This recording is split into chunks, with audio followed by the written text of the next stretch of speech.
Welcome to your weekly Leadership Principle by Coach AJ and the mentor team at Martin County PAL. At Martin County PAL, our goal is not discipline. It is growth. We meet youth where they are and help them develop into healthy, productive leaders for the future. This week, the conversation focused on forgiveness. Today on our deep dive, we are taking you inside a really raw, incredibly real session. We were sitting right there in the back of the room, just watching this entire dynamic unfold live. Yeah, we literally watched it happen. Yeah.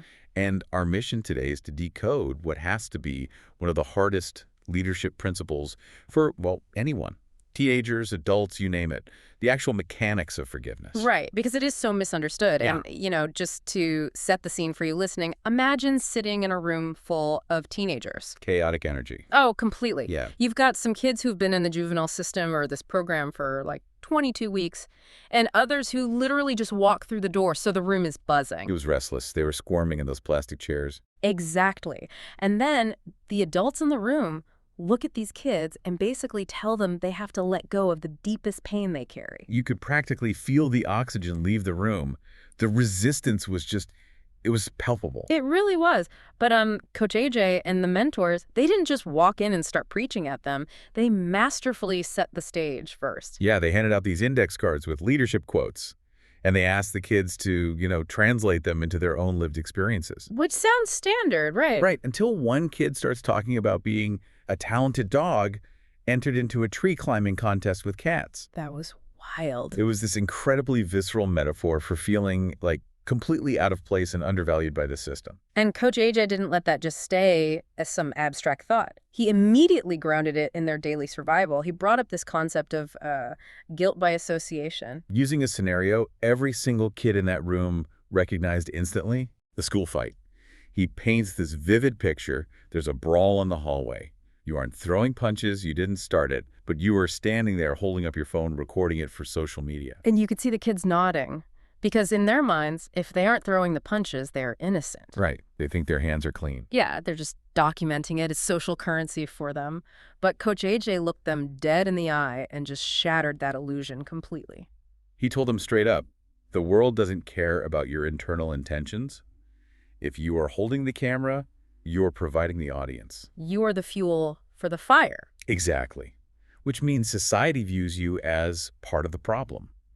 He was forcing them to see that their passive choices blur into their permanent reputation. It was a heavy realization, but that wasn't even the moment the entire atmosphere shifted. No, that came a few minutes later.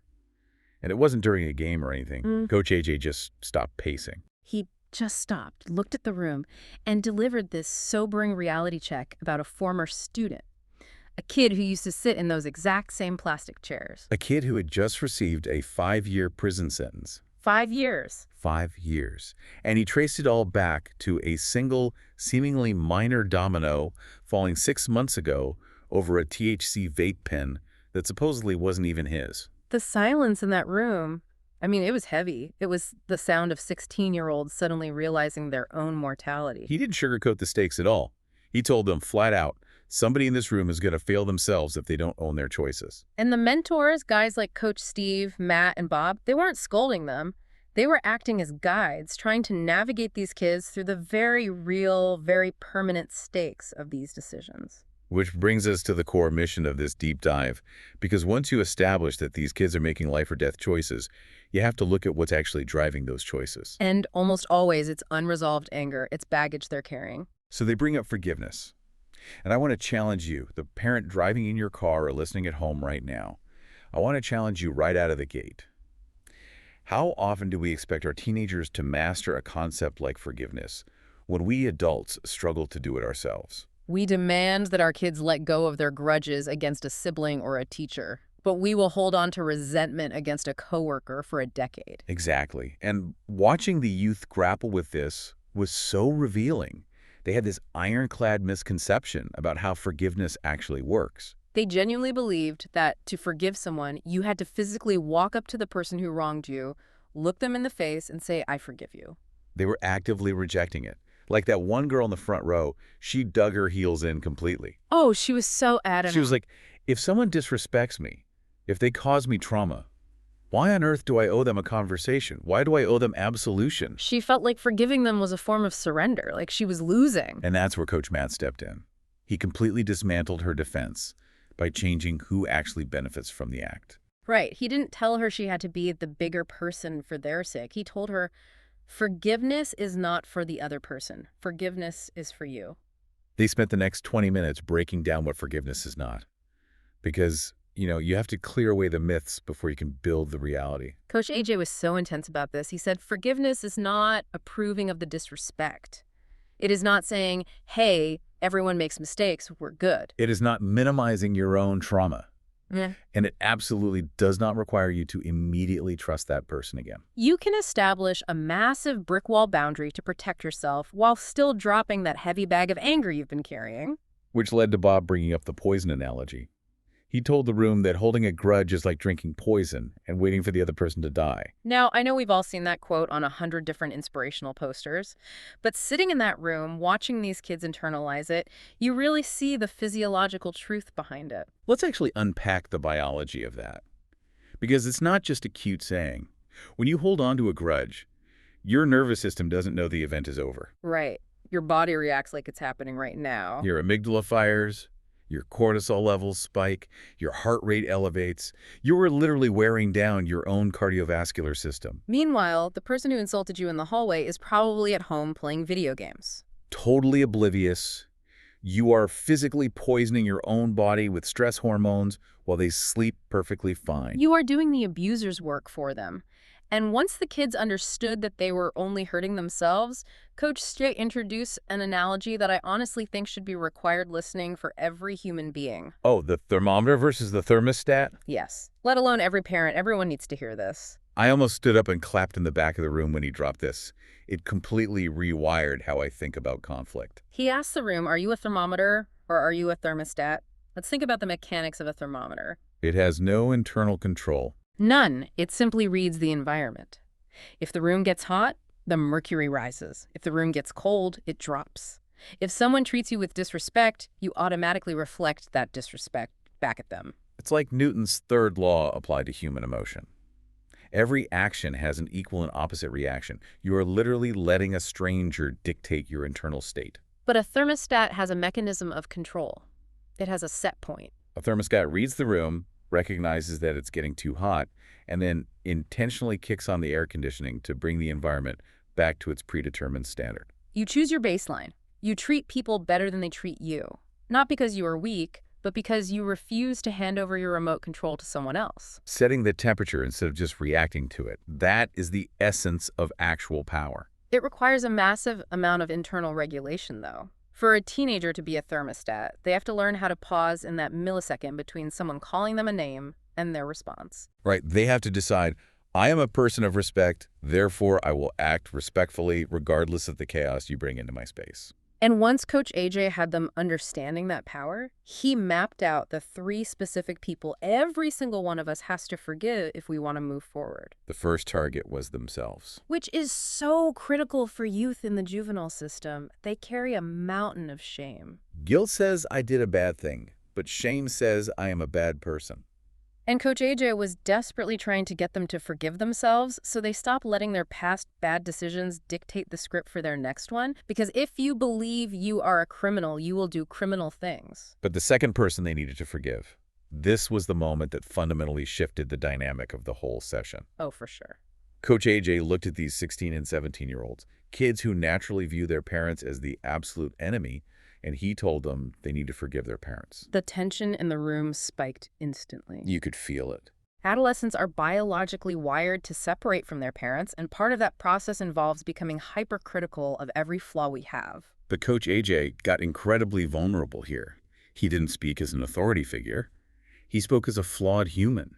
He told them about having his first child when he was just 20 years old. He said, I was still growing up myself. I had never even seen a diaper work before. I tried to put one on my kid, and I put it on backwards. It was a funny image, but the subtext was so profound. He completely humanized the concept of parenting. He explained that parents are on their first run of life. Think about the cognitive dissonance of parenting today. We are trying to guide teenagers through a modern digital world that we never experienced as teenagers ourselves. We don't have a manual. We are encountering their 16-year-old self for the very first time, Hmm. just as they're experiencing being 16 for the first time. And Coach AJ asked them for something radical. He asked them for grace. Not a free pass for bad parenting. No, just the grace to recognize that their parents are operating on a first run, making mistakes while trying their best. And the third entity to forgive is simply others, the people who have actively wronged them. It's the realization that when you finally turn the key and unlock the cell to set your prisoner free, you discover that the person trapped in the cage the whole time was actually you. To drive that home, Bob shared a story from his own childhood that provided, honestly, the most powerful visual of the day. Yeah, he talked about coming from a broken family, dealing with a deeply shattered sense of self. And he connected it to building wooden go-karts out of 2x4s when he was a kid. He described racing this go-kart until the wooden frame completely snapped in half. Total destruction. But he didn't throw it away. Right. He took Elmer's wood glue and a handful of nails, and he spent days putting that frame back together. And here's the mechanical truth about wood glue that he shared. When it cures, it actually permeates the wood fibers. So when Bob took that repaired go-kart out and raced it again for months, it took a beating. But when it eventually broke a second time, it did not break on the old seam. The repaired joint had become the strongest part of the entire structure. It's very similar to that Japanese art where broken pottery is repaired with gold. The flaw becomes the feature. Bob was looking at kids who felt entirely broken by their circumstances or their own bad choices, and he was explaining the mechanics of resilience. If you actually do the work to repair the break, through accountability, through forgiveness, that trauma heals and hardens into the strongest part of your character. You become harder to break the next time life hits you. So we've walked through what happened in that room, but now we really need to flip the mirror. Yeah, let's talk to the parents. What does this mean for you, the parent listening to us right now? Because it is incredibly easy to listen to this and think, wow, I really hope my teenager learns how to forgive and be a thermostat. We need to be direct here. If Coach AJ is standing in front of your child, looking them in the eye, and telling them they need to extend grace and forgive you because you are human and making mistakes on your first run, what do you owe them in return? It forces us to ask a really uncomfortable question about our own behavior. Where are we as supposedly mature adults, acting like thermometers in our own homes? Think about the last time your teenager rolled their eyes at you, or gave you attitude, or slammed a bedroom door. What happened in your body? Did your heart rate spike? Did you immediately match their emotional temperature and escalate the conflict because they escalated it? Now, I am going to push back on you here, though.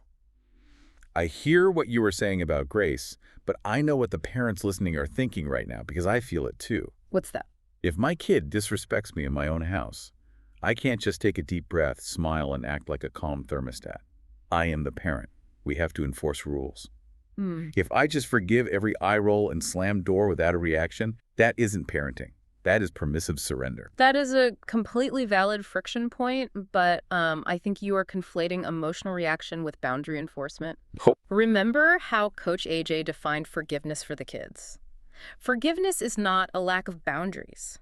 The same applies to discipline. You can hold your teenager strictly accountable without drinking the poison of resentment yourself. So you're saying the discipline is the boundary, but the anger is the poison. Exactly. Let's look at the mechanism of discipline. Yeah. You can ground your kid, you can take the car keys away, you can enforce a strict curfew. Those are structural boundaries. Right. But you don't have to carry a burning rage in your chest while you do it. You don't have to continually weaponize what they did last November to enforce a rule today. Okay, I see the distinction. It's the difference between saying you broke curfew, so the car is gone for a week, Right. versus you broke curfew because you were selfish, just like that time you lied to me 3 months ago and you never respect me. Yes, exactly that. The first is a thermostat setting a boundary. The second is a thermometer exploding with historical anger. Are you disciplining them to help them grow into better leaders? Or are you punishing them because your own ego was bruised? Are you holding their past failures over their head like a criminal record? If we want them to let go of their baggage, we have to drop our own luggage first. So how do we actually execute this? Knowing the psychology is great, but we want to give you actionable, concrete steps to literally change the temperature of your household this week. What is the first move? Action 1 is initiating what we call the first run conversation. Sometime this week, sit down with your teenager and do it when things are calm, not during a fight. Yeah. Timing is everything. Use Coach AJ's exact framing, model the exact vulnerability those mentors modeled in that room. Tell your child, I am on my first run of raising a teenager in this world. I've never done this before. I'm going to make mistakes, and I need your grace, just like I want to give you grace as you figure out how to be a young adult. That is a massive paradigm shift. Just admitting you aren't an omnipotent, perfect authority figure instantly disarms a teenager. It removes their need to rebel against perfection. It really does. What's the second action? Action 2 is a somatic challenge for you. I challenge you to actively practice being the thermostat this week. It is a biological certainty that your kid is going to bring a bad attitude into the kitchen at some point in the next few days. Oh, guaranteed. When it happens, notice the physical sensation in your body, the tightness in your chest, the urge to snap back. Catch yourself before you react. Take a breath. Refuse to drink the poison of petty resentment and intentionally set a calm temperature. You enforce whatever rule you need to enforce, but you do not match their chaotic energy. It requires intense self-regulation. And, you will fail at it. We all fail at it on our first run. Of course. But returning to that thermostat mindset over and over is how you slowly build a resilient family structure. You glue the broken pieces back together until the repairs become the strongest part of your relationship. Before we wrap up this deep dive, I want to leave you with a final thought that we haven't touched on yet, but it's crucial if you are raising kids with a partner. Think about the thermostat analogy. What happens to a house if there are two thermostats in the same hallway and they are set to completely different temperatures? The system burns itself out. Wow. One is blasting the heat while the other is cranking the AC. Exactly. If you are doing the hard work to regulate yourself and be a calm thermostat, but your co-parent is acting like a reactive thermometer every time the teenager acts up, the climate of the house is still going to be chaos. It just cancels out your effort. So the question to mull over tonight is, how do you negotiate that emotional climate with the other adults in your house before you even begin to address your teenager's behavior? You have to calibrate the system together. Thank you for taking a few minutes to invest in your child's growth. If this message resonated with you, I encourage you to subscribe to our channel, like or comment on this episode, and share it with other parents who care about raising strong, capable young leaders. If you would like to learn more about Martin County PIL or are interested in supporting or partnering with our program, please reach out. This work only happens because of people who believe in meeting youth where they are and helping them grow into who they can become. We appreciate you being part of that mission.